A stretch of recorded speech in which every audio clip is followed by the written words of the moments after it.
Welcome to The Explainer. Every single day we're surrounded by businesses, from the company that made the phone in your hand to the local coffee shop you love. But have you ever really stopped to think about what a business is at its core? Well, today we're going to pull back the curtain and break down the essential blueprint that every single business follows. So, here's our roadmap. We're going to start with the one big reason businesses even exist. Then we'll look at what they actually sell. After that, we'll get into the raw ingredients they're built from, check out how their internal engine works, and finally, we'll uncover the secret sauce, that little bit of magic that makes it all work. All right, let's just dive right in. What is the one, single, most important goal of any business? I have a feeling the answer might surprise you. But hang on a sec. Before we tackle that big why, we got to make sure we're all on the same page about the what. So let's lock in a simple, solid definition first. At its most basic level, a business is just an organization that makes decisions to produce goods or provide services. That's it. And think about it, that covers pretty much everything. The car you drive, the lunch you ate, a business was behind every single one, making a whole chain of decisions to get that thing to you. Now, this is where it gets really interesting. If I asked you what a business's purpose is, you'd probably say to make money, right? To make a profit. But the legendary management thinker Peter Drucker saw it differently. He said, look, profit isn't the purpose, it's the result. The real fundamental job of any business is to create a customer, to find a need and fill it so well that someone wants what you're offering. Okay, so if the goal is to create that customer, how do you actually do it?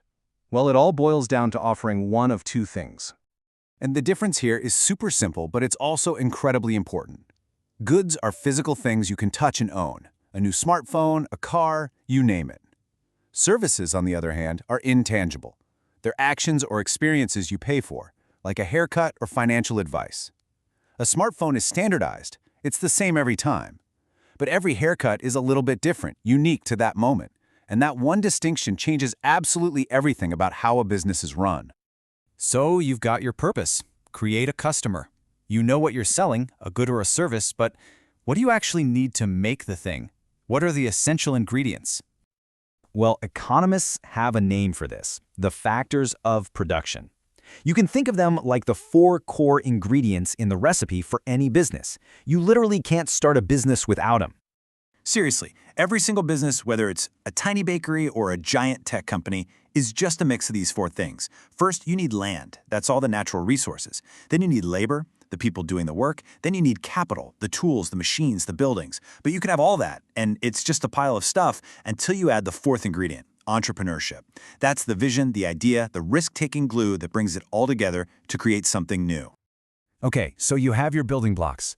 But a business can't just be a random jumble of resources.